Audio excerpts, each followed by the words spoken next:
Chair Watson, Yes. we do have two members here for item 2A8. The individuals for 2A15 have not arrived yet. Okay, so the chair and the treasurer are there for 2A8. Correct. And on 215, supposed to be a lawyer, right? 215 is supposed to be Josh and John Langfelder, Oh, okay. and they have not arrived yet. But there's still a little bit of time. So, oh, we lost Chicago on there. Okay, I'm going to put us back on mute again. Okay. And we are live streaming now. Okay.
Amy, I don't have Chicago.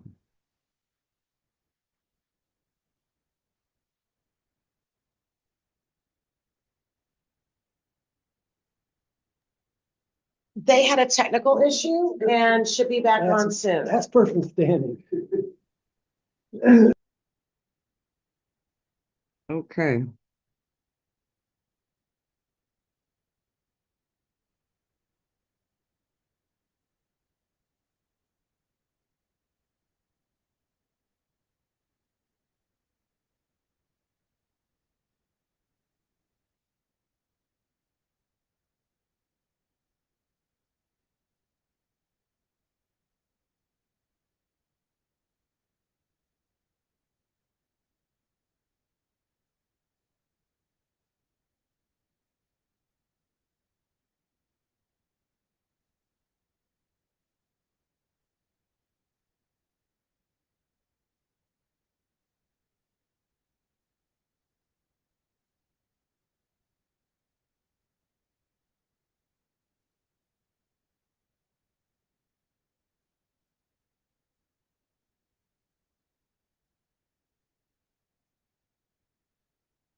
Chicago's got a technical issue, so we've got to wait.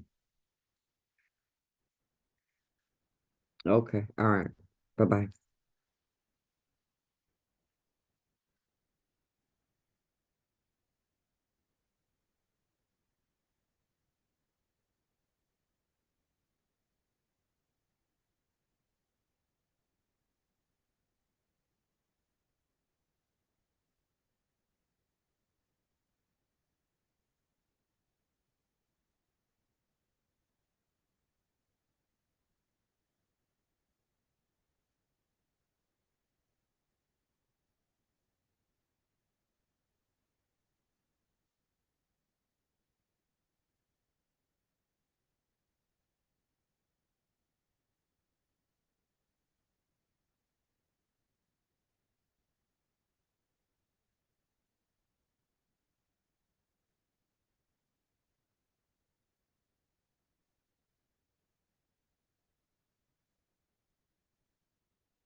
Is everyone ready now?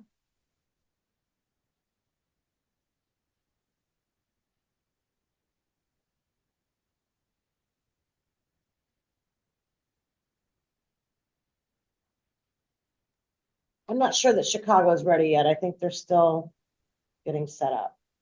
Okay.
Okay, are we all ready?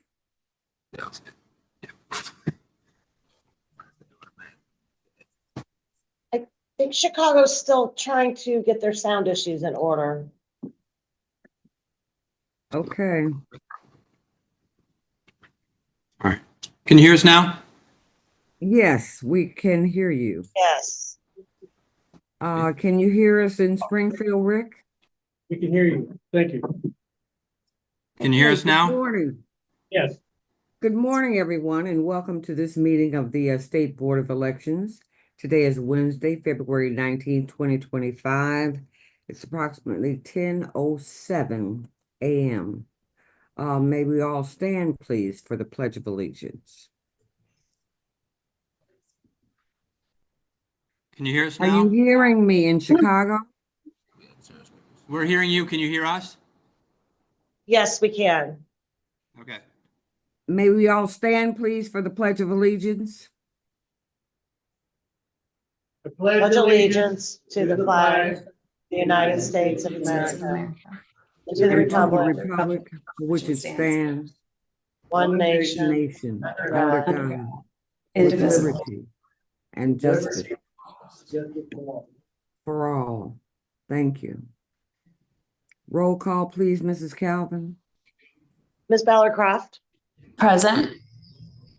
Ms. Craig, Present. Ms. Genovese, Ms. McCory, Yes. Mr. Turbin, Yes. Mr. Brett, Yes. Vice Chair Donahue, Chair Watson. Present. Thank you, Mrs. Calvin. Is there a motion and a second to approve the minutes of the January 22nd meeting, please? So moved. Second. Roll call, please, Mrs. Calvin. Ms. Ballard Croft, Yes. Ms. Craig, Yes. Yes. Ms. McCory, Mr. Turbin, Yes. Mr. Brett, Yes. Vice Chair Donahue, Yes. Chair Watson.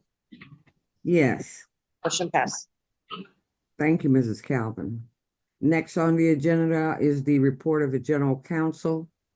Madam General Counsel, please. Development officers. First case, we're going to have appearance on file, which is subject to A1. Okay, Madam General Counsel, I cannot hear you. Okay, I'm going to talk louder and slower. Is this better? That is some better. Okay, is this better? Yes, Okay, thank you. no problem. Agenda item 2A1, SBE versus Friends for Geo Santana. 19, I don't know if this is the correct number, so I'm gonna go with the committee number, which is 32535. Is someone present on this matter, I understand? Great, sir. I'm going to read my recommendation and then you'll have an opportunity to address the board. The committee is offering $340, which is 3.07%, to settle $11,075 in fines for late filing the September 2017, December 2017, June 2018, and September 2018 quarterly reports. The offer is compliant in terms of balance and receipt ratios, and although it is below the 50% standard, the committee is considered low dollar based on its last 4 quarterly reports. This committee was administratively terminated in July 2021 after not having filed any reports after July 30th, 2018. The candidate indicates a final report was filed electronically on July 30th, 2018, but it was not successfully filed and could not have been filed in IVA successfully as a result of the reported $435.17 remaining balance. At this point, the committee is closed and has no further ability to fundraise. Therefore, I recommend accepting the offer as the factors and settlement guidelines weigh in favor of accepting the offer. And sir, if you could step, there's a little green light on the ceiling, not the easiest to see, and introduce yourself, please. Our other office is able to hear Mr. Santana? I can't hear Mr. Santana. Okay, I'll give him my microphone.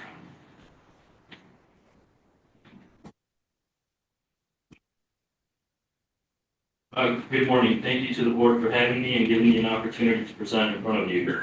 I believe this matter stems from when I ran for Fox Valley Park Commissioner back in 2017. I moved in fall of that year and correspondence was still going to my old address. On or around July 26th of 2018, I received a letter forwarded to my new address advising me of the missed reports. I promptly contacted the Chicago office and was instructed on what I needed to complete. I filed, or at least I believe I filed, the missing reports on July 30th, 2018. In regards to the fines, I was told that they would abate as long as the committee wasn't going to be active or wasn't going to run again for 2 or more years. Being that I was unsuccessful in my race, I was not planning on running again. I was not aware I needed to finalize or close out my committee to avoid further fines. I did not receive any other correspondence regarding the further continuance of fines. On January 27th of 2025, I was made aware of a potential issue and promptly called the Chicago office and spoke to Andy. The next day, he followed up with options for the settlement offer. While I do understand that I failed to take the proper actions to close down the committee, I do feel that the current fines in excess of $11,000 do not equate to missed actions. I will be paying the fines out of my own pocket as my campaign has been exhausted, and I currently do not have excess funds to pay these funds. Okay. Are there any questions for Mr. Santana? No, I just thank Mr. Santana for making his statement, and I would move that we accept the recommendations of our general counsel on 2A1. Second. Roll call, please, Mrs. Calvin. Ms. Bellercroft, Yes. Ms. Cray, Yes. Ms. Genovese, Yes. Ms. McQuarrie, Yeah. Mr. Turbin, Yes. Mr. Brett, Yes. Vice Chair Donahue, Yes. Chair Watson, Yes. motion passed. Thank you, Mrs. Calvin. Madam General Counsel.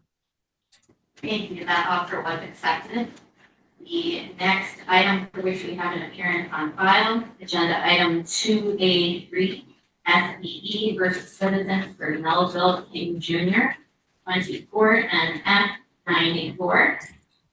Mr. King is present, and sir, if you can stand and, we'll end up giving you a mic.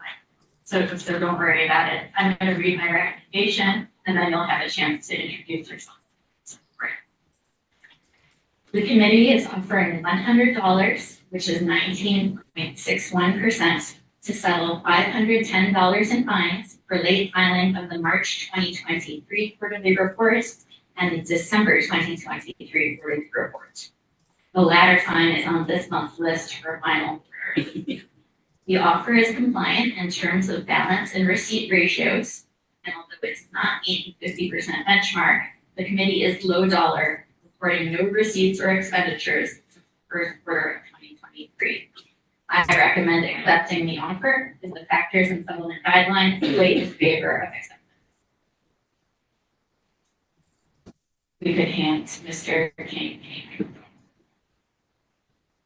Thank you. I Mr. appreciate it. King, would you state your full name and spell your last name for the record, please? Thank you. My full name, Melville A. King Jr. I ran for office to stop corruption. I ran for office to prevent what was going on and still going on. And I was keeping up with my record. For some reason, I talked to the gentleman downstairs and he had told me that they never received it. They had a report. He asked me about my email and I looked at the email. I had changed phones. So I have no record myself of sending it, but I did send, I have not missed a report. In fact, I've got 3 main reports right now ready to go for the next whole year because I know I don't have any finances going right now. But I wanted to read it if I can briefly do it. If you can cut me off, if you will, that's all right. I understand the non-compliance of the rules, but I'm asking for you to consider my appeal to these circumstances. I'll be at the hearing when the committee decides to allow me to participate. I forgot that. The citizens will let know that King Jr. has had no money going in or out for the whole year 23, 24, in fact, no money at all. You might ask the question, why not just close down the meeting committee, which I was asked to do. Well, I refuse to close down the committee because my purpose is to stop corruption in government. My purpose has always been to change in my neighborhood. We have for all the persons who always vote yes to whatever is placed before them. Now, notice doesn't directly to you seem to be important, but to me it's important because I'm in the community. In my community, we have corruption, crime, rape, and all that kind of stuff going on. In fact, if you looked at the news a few years ago, there were people boarded up in their own homes, and were still there, and the city did nothing about it. We had families who were convicted due to this project on one street that they have where they're going to put a park, and they didn't give them any kind of notice. We have families who have been treated bad. We had break-ins in both homes, vehicles, and parking the street, including mine, last week.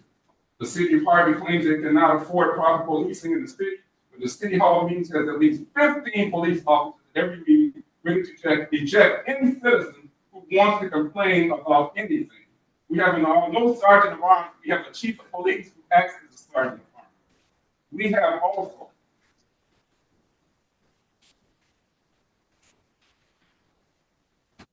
a home rule on steroids where the oppressed people with full cooperation with one holy position have been running for that's continuing to look the other way. And I'm gonna mention the name because it's important to me. I don't understand how the court system works like this. How can honest people like myself, I'm an ordained minister, but I'm not putting that as a reason for my consideration. I'm telling you this, when you have a person in Tyrone Rogers in the 6th Ward, which I was running against, was going to trial day before the election, and there's nothing in the election board saying anything about somebody going for a conviction, which he wasn't convicted, of a felony of rape, the last election, of sexual assault, that was hidden from the public, and there's no public records of this. Rogers has been charged with sexual assault of women in City Hall in the basement office, and he had access to the keys. She had filed a City Hall report for the incident. She did not go to the Harvey police. She went straight to the county and the state. You being the Board of Elections can possibly find out about this matter in property and privacy anyway. The complaining victim did not show up on the last court date, was seen driving a new car 2 days before the election. The elected official now does anything that is asked of him. What's alarming is that this year, sexual assault charges were private and money collected from Metro Park in the city on the seat of moral responsibility. Many years ago, moral responsibility, stealing money from the Metro parking lot. And Metro took away the contract with Harvey and said no more. For years, it's been charged with all kinds of things in court and been wiped out. In fact, the first judge of this criminal assault has died. Sixth Ward has been continuous prostitution, illegal sales of cigarettes, drug trafficking, people been boarded up in their apartments. This was highlighted in the news, as I said. Sixth Ward was never mentioned, but I hope the idea of what's happening right now, that this Board of Elections will see through doing something about this and increasing your rules and increasing your ways of finding people for doing things that are illegal. Tyrone Rogers has been the center of allowing the city of Harvey to allow elected treasurer an elected treasurer not to give a report. And I know many people may be upset about that. When an elected treasurer doesn't even give a report, there is something wrong with that. I'm fighting that. That's why I'm running for office. And that's why I'm keeping my organization. I'm keeping my organization, even if it costs me money, because I think that people need somebody to protect them. If I can fight the war across the nation in the combat zone, I can sure fight for my community. The controller says to give a report, but the treasurer cannot give a report. Kobe Chapman, second ward alderperson, you should remember that name, has been publicly and personally demoralized while always asking questions.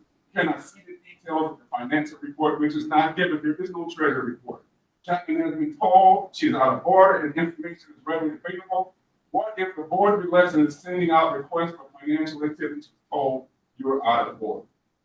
This is why I'm continually running. This is why I formed the committee. The city of Harvey is still not made the required report to the controller of the state of Illinois. And a local citizen like myself, who I don't believe I missed it, for some reason or other you didn't get it, there's something went wrong and I'm being fined. And yet the city and this Tyrone Rogers and all these people are banking up thousands and thousands of dollars buying a home in Georgia, Atlanta, Georgia, and bragging about it. I'm asking for this corruption to stop. I'm asking for an investigation. Corruption is alive and well. I'm ready to change that the majority that is accountable, inquiring, and questions of activities that are corrupt to be answered. I have been working for many of these issues for years and will still try to run for office until I'm elected. I don't care what the party is. I understand the legal position of the Board of Elections. Maybe somehow a hearing for me is what is needed possibly to resolve the plight of the board that I live. I believe that the board does not go far enough when it comes to those who are corrupt and slide under the radar of corruption in politics. Alderman Tyrone Rogers often brags about his home that he visits twice a month in Atlanta, Georgia. He has not had a non-political job for years. I'm against him personally, but I'm not against him personally, but I'm against the corruption and financial trickery that he practices. I think that the city of Harvey has been hitting under the radar of the Board of Elections and many others. I believe that what we need to do is to look back at how we had the roots, how we had to find and reestablish it. Don't do it like we do it. Because guys like myself, little guys who try to run to stop corruption, we don't have a chance. We slip up, I didn't slip up on purpose, but something happens when you didn't get it and I didn't actually send it. So I don't understand it. I agreed to the $100 fine for one reason, to get it off my back so I can continue to run. And many have said, why would you run? Just stop. You don't have to pay anything. No, I refuse to stop running. I don't know what happened in the report. I don't know where it went, but I know this much.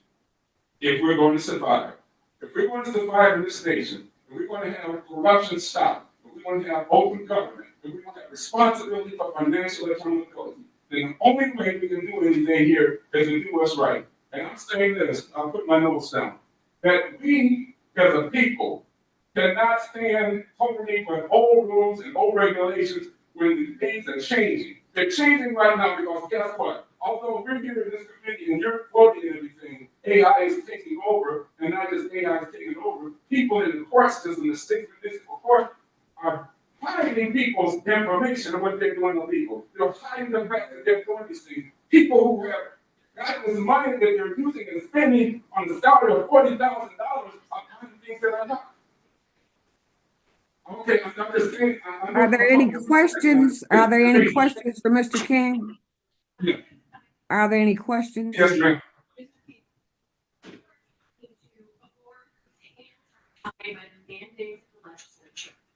Yeah. We have no autonomy Mhm.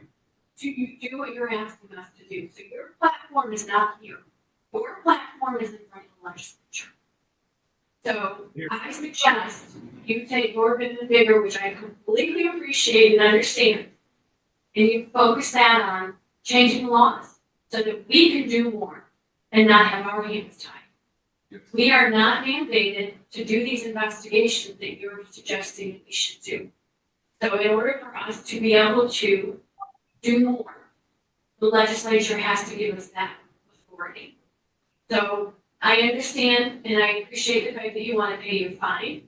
I'm going to make a motion to accept the recommendation of general counsel, and I'll second. thank you. Roll call, please, Mrs. Calvin. Ms. Bellercroft, Yeah, yes. Yes. Ms. Craig, Yes.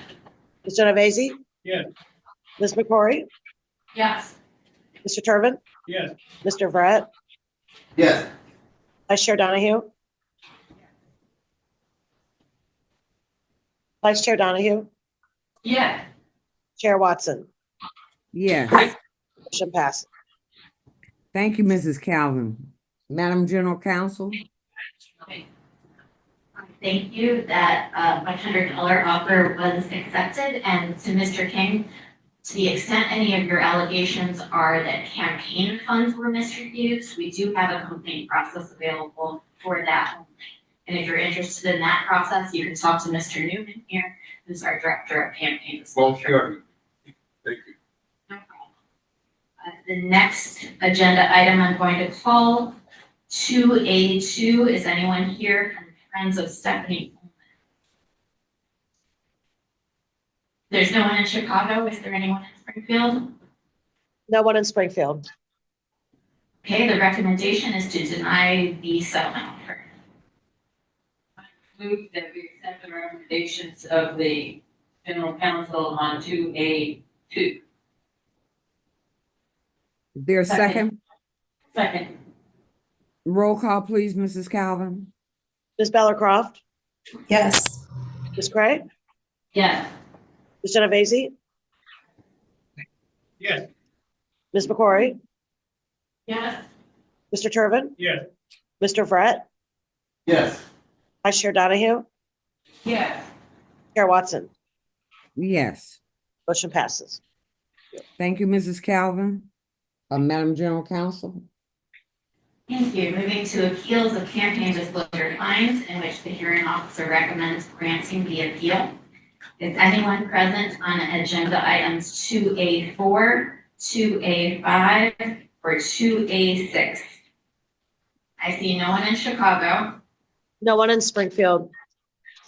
Okay, in that case, the recommendation of the hearing officer, which I agree with, is to grant the appeals for agenda items 2A4, 5, and 6.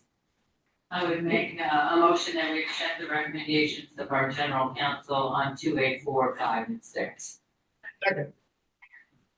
Roll call, please, Mrs. Calvin. Ms. Bellercroft, Yes.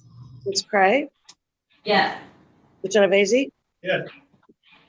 Ms. McCrory, Yes. Mr. Turbin, Yes. Mr. Brett, Yes. Vice Chair Donahue, Yes. Chair Watson, Yes. motion passes. Thank you, Mrs. Calvin. Madam General Counsel. Thank you. Moving into appeals of campaign disclosure fines, where the recommendation is to deny the appeal. I have one appearance on file. It is agenda item 2A8, SBE versus Macoupin County Republican Central Committee, 24AJ9. Is that committee present in Springfield? Yes, Yes. they are. Wonderful. Well, I'll read my recommendation and then I'll have an opportunity to address the board. Is this 2A9, you said? This is 2A8, Macoupin County Republican Central Committee. Thank you. The committee is appealing $2,000 in civil penalty assessment for the 61-day late disclosure of a $1,500 contribution dated April 6, 2024, as well as a 60-day late disclosure of a $1,000 contribution dated April 8, 2024. The appeal affidavit signed by the committee's treasurer discusses events that happened after the contributions were disclosed and that are not relevant to this appeal and appear to relate to a different communication from board staff. As no defense is offered for these specific violations, I agree with the hearing officer that the appeal should be denied for lack of a statutory basis.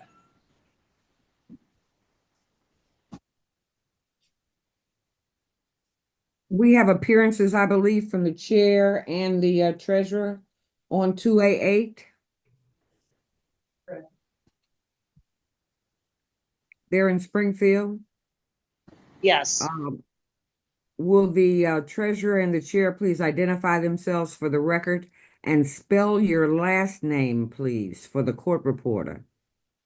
Yes, so I am the chair, Christie. We can't hear you. Oh, is that? Right there, yeah. Well, Bring it closer. that might have turned. Yes, Christie Dunnigan, last name spelled Dunnagan, current chairman. Russell Bowl, treasurer, last name spelled Boehl. Please continue. I understand that we are here to appeal to this board regarding the $2,000 fine. Having not been familiar with the process, again, we've never been through the appeal.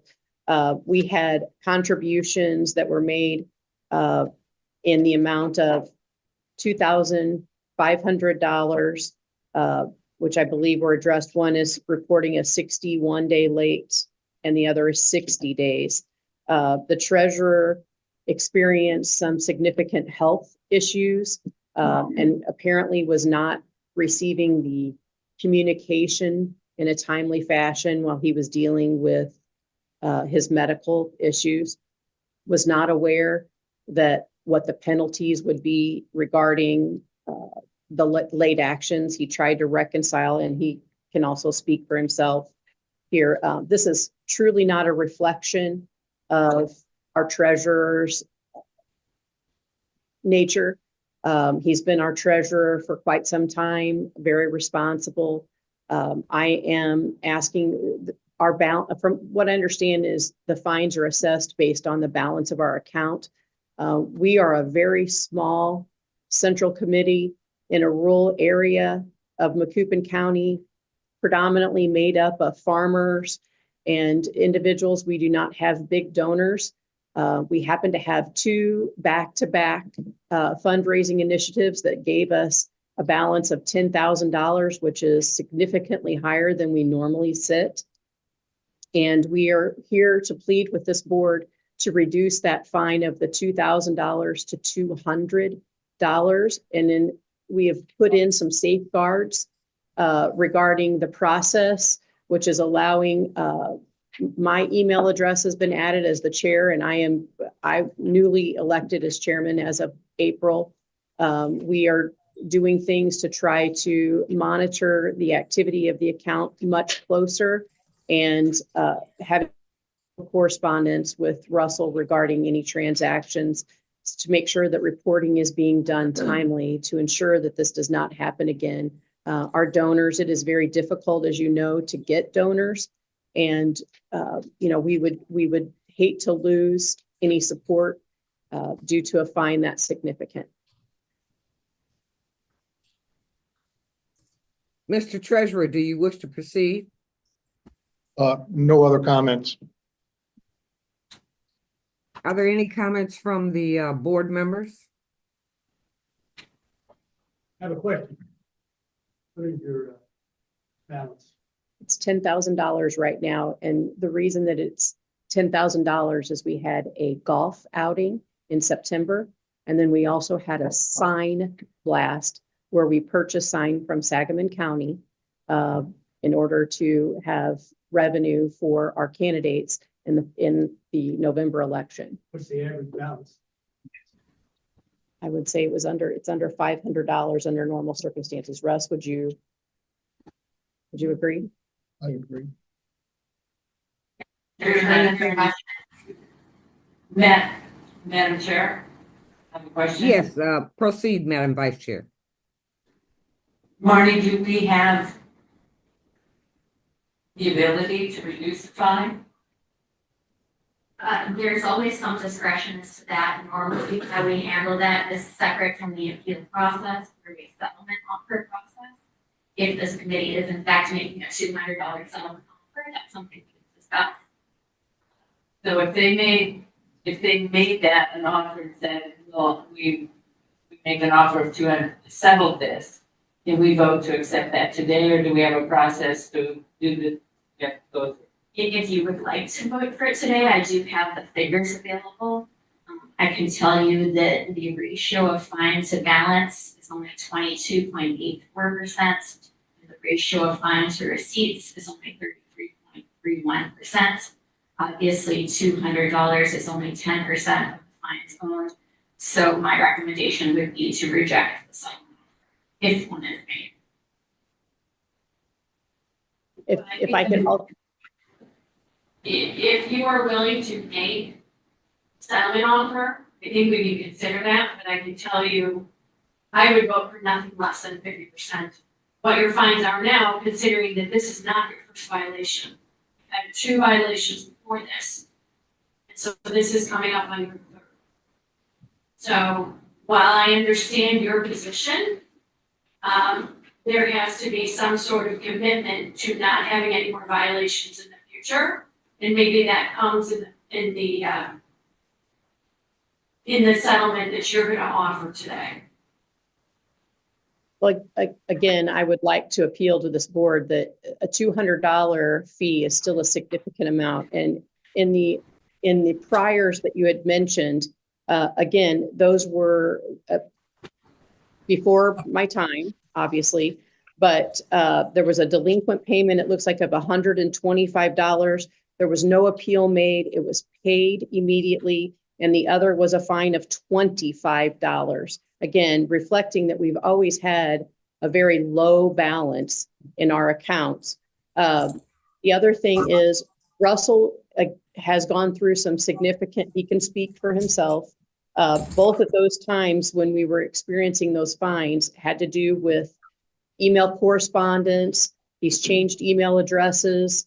He was not receiving the information timely, and we have tried to put safeguards in place to ensure that that does not happen again. The mentioned one was 2022, June of 2022, and the other was September of 2023, I believe, if I have that information correct.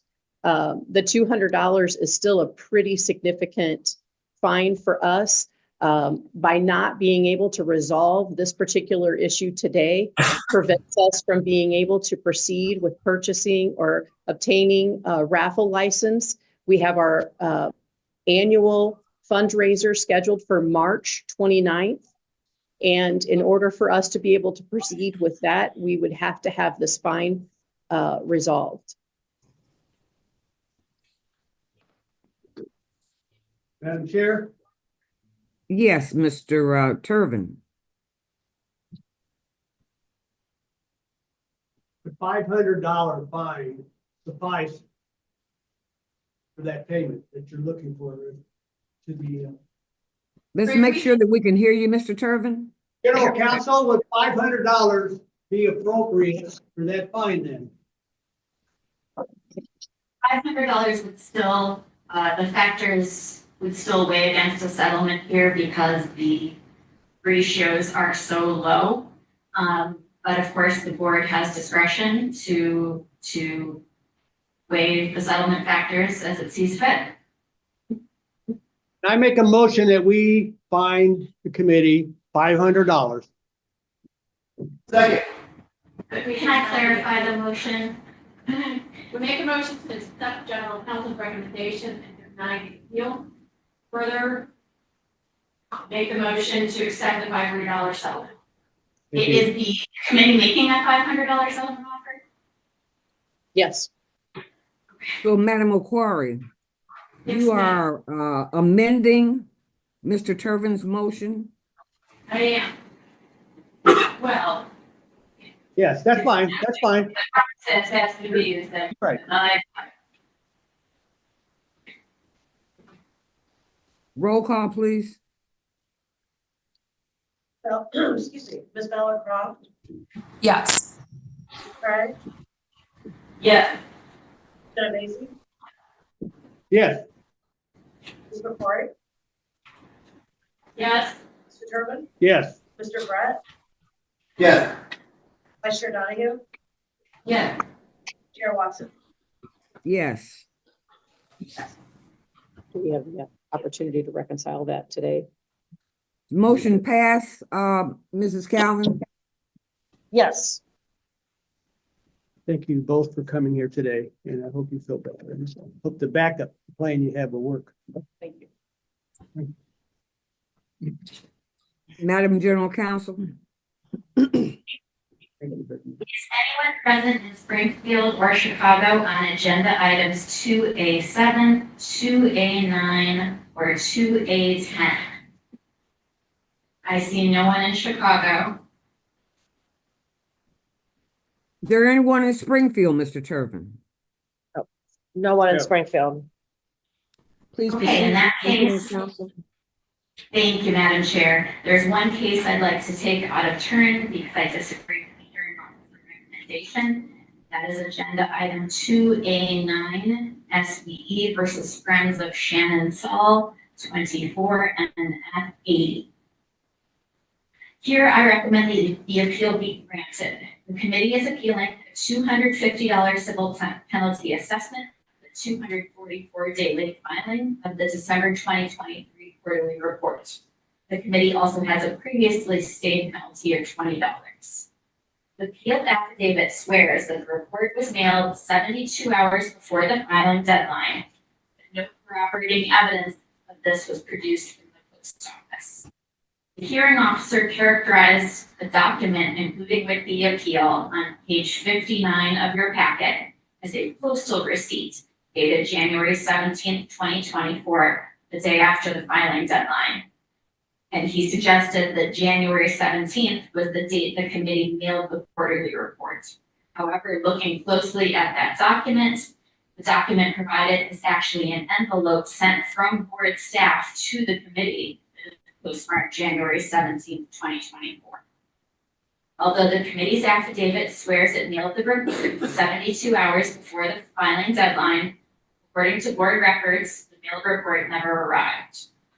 Under Rule 100.125B, if the envelope containing the quarterly report is not received by the board, the treasurer, chair, or candidate signs an affidavit verifying that the report was mailed no later than 3 days prior to the filing deadline, and it is the first time the committee has made this claim as part of an appeal, the report will be deemed to have been timely received.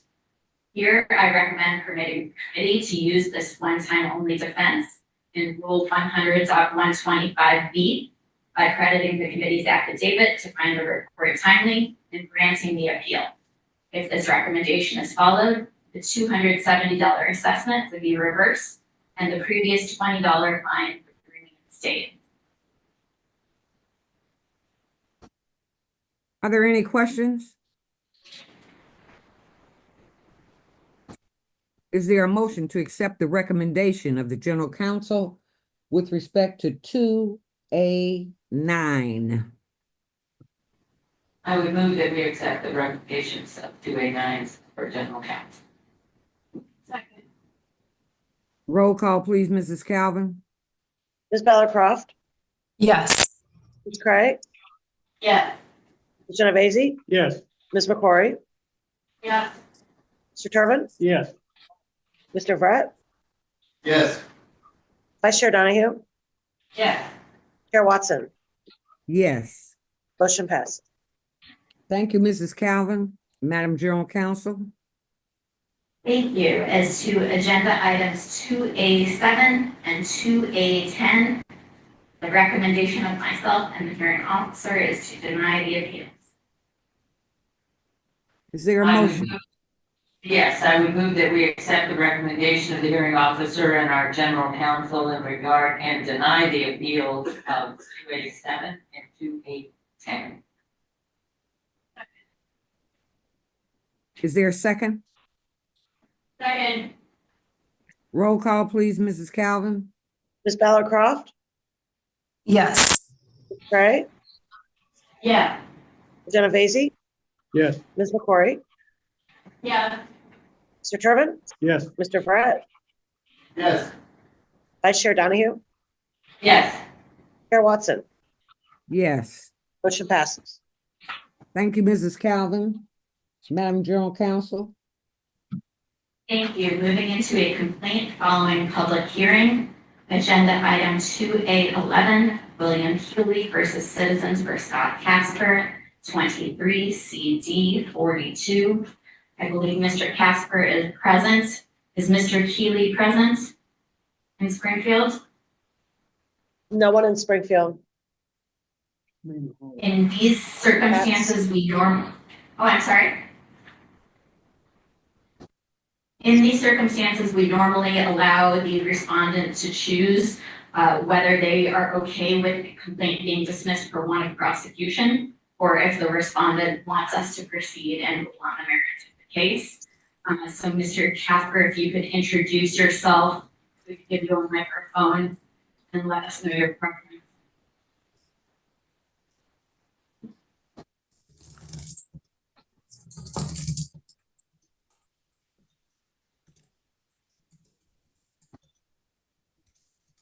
Morning, Scott Casper, the respondent. I am here just to answer questions. And my preference would be that we dismiss. Would you identify yourself for the record, please? I'm sorry. Would you identify yourself for the record, please? Yes, Scott Casper, I'm the respondent. And Mr. Casper, would you prefer that the case be dismissed for want of prosecution, or rather that the board rule on the merits? Which would be that no violation of Article 9 has been proven. Merits? Okay, well, I will go ahead and read my recommendation, and then you'll have an opportunity to address the board. Complainant Healy filed a T4 complaint alleging that respondents violated sections 9-9.5A, 9-6A, 9-7, 9-10, 9-11, A4, 5, 8, 12, and 13 by failing to disclose the payor in-kind contributions and expenditures on the quarterly report. Respondent Mr. Casper formed a committee, Respondent Citizens Board Scott Casper, to explore running against Keith Ecow, EEKAU, the president of the Village of Orland Park, in a future election. Mr. Casper is also a partial owner of a newspaper called the Illinois Review that published criticism of Mr. Ecow in its March 2023 issue. Plaintiff contends that the March 2023 issue constitutes an electioneering communication which required disclosure by citizens for Scott Casper as a contribution. The board found the complaint was filed on justifiable grounds. At the public hearing, complainant presented no additional documentary evidence. Respondents argued they received no benefit from the publication of the Illinois Review in question. Respondents also presented the affidavit and testimony of Mark Vargas, the editor-in-chief of the Illinois Review, who testified he is the majority owner of the publication and directed most of its articles. Mr. Vargas confirmed Mr. Casper was part of the decision to publish the March 2023 issue. Here, I agree with the hearing officer's recommendation that no violation of Article 9 has been proven in this proceeding. Section 9-9.5A requires attribution of source language on expenditures mentioning the name of the candidate in the next upcoming election. Here, although Keith Ecow's name was mentioned in the Illinois Review, he was not in March 2023 a candidate at the next upcoming election. Rather, he is not up for election until this year, 2025. Therefore, no violation of Section 9-9.5A occurred, despite Mr. Casper's ownership and involvement in the publication of the Illinois Review. The remaining sections alleged to have been violated, 9-6, 9-7, 9-10, and 9-11, all require the reporting of contributions to a committee. Here, the Illinois Review articles at issue do not meet the definition of a contribution requiring reporting by respondent, and specifically, it is not an electioneering communication as against Keith Ecow under Section 1.14A.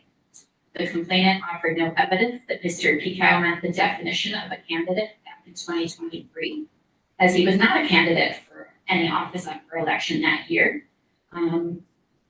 So the Illinois Review was merely criticizing public office holders' current performance in his public office, which is speech that does not implicate Article 9. that Mr. Peacock may now be a candidate is not relevant to his status back in March 2023. Additionally, an electioneering communication must expressly advocate for or against the election of the candidate. And the Illinois Review did not say vote against Mr. Peacock and can be reasonably interpreted something other than an appeal to vote against Mr. Peacock.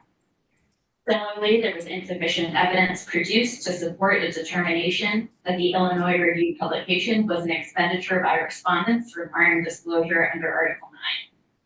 This publication of the Illinois Review in March 2023 was not an electioneering communication and not properly considered a contribution to respondent committee or expenditure by respondent.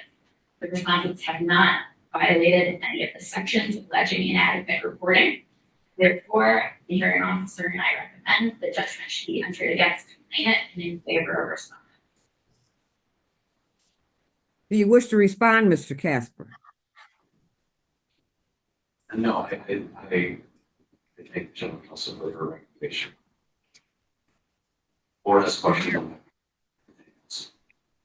that. Is there a motion to accept the recommendation of the hearing officer and the general counsel? I would move that we accept the recommendation of our general counsel, in regard to, a 11. second. In the hearing officer, right? I think they said.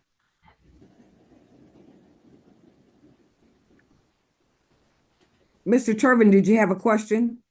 Yes, Vice Chair, did you say the hearing officer as well as the general counsel? Yes, she did. Okay, thank you. Roll call, please, Mrs. Calvin. Ms. Ballarcroft, Yes. Ms. Craig, Yes.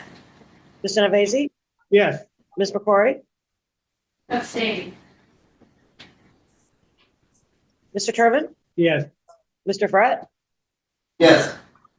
Vice Chair Donahue, Yes. Chair Watson.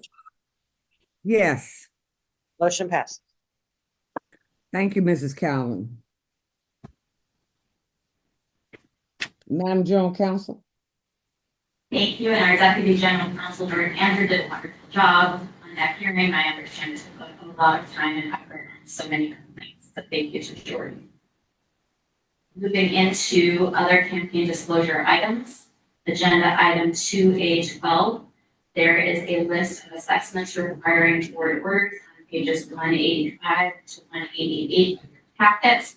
I will note that agenda item 2A3 was just settled, so we can delete SBE versus Citizens for Melville King Jr.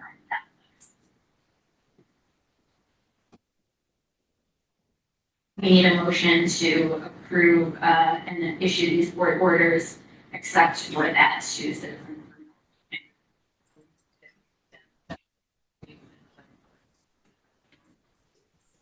Second. We couldn't hear that.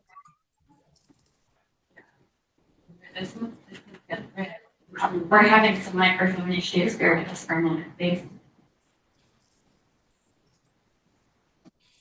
Okay. I would move that we accept the recommendation as stated for the assessments by our general counsel.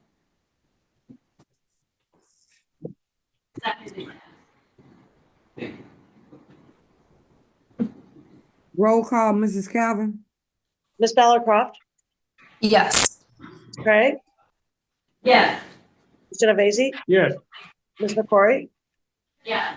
Mr. Turbin, yes, Mr. Frett, Yes.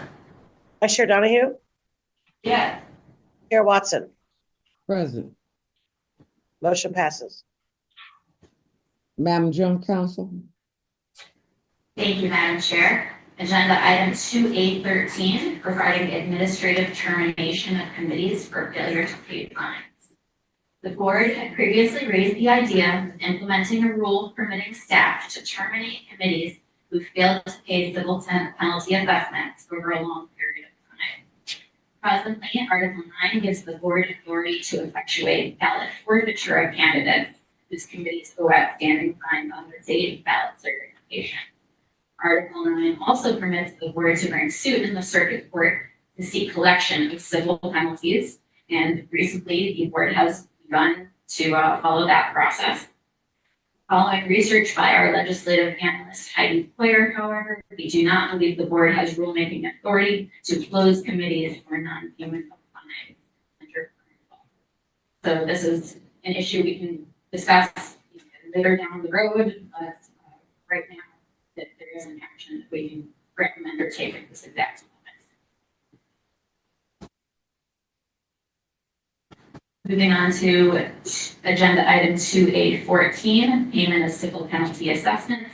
This item is informational. And before we move into complaints following closed preliminary hearing, I wanted to let everyone know that on agenda items 2A18 and 2A26, Mr. Henry is having health emergency, and respondent committees have agreed to move this matter to next month. So we will not be hearing those this month.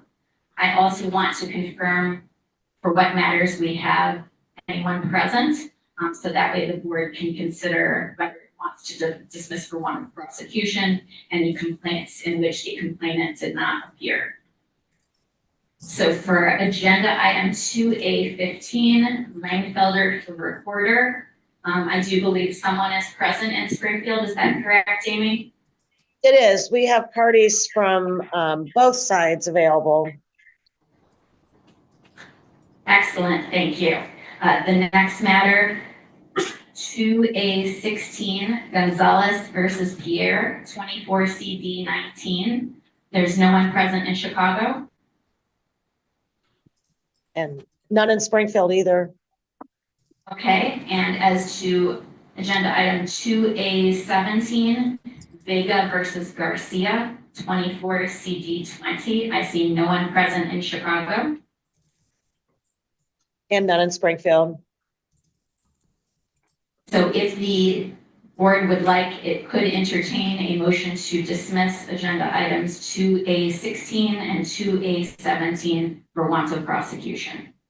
I would move that we dismiss 2A16 and 2A17 for one prosecution. Second. Roll call, please, Mrs. Calvin. Ms. Ballarcroft, Yes. Ms. Craig, Yeah. Ms. Genovese, Yes. Ms. McCory, Yeah. Mr. Turbin, Yes. Mr. Frett, Yes. Vice Chair Donahue, Yes. Chair Watson. Yes. Motion passes.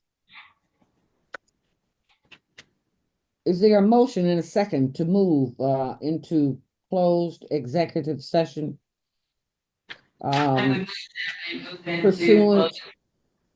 Pursuant to section 9-21 of the election code, 10 ILCS 5/921, and section 2C4 of the Open Meetings Act 5 ILCS 120/2, subsection C and 4.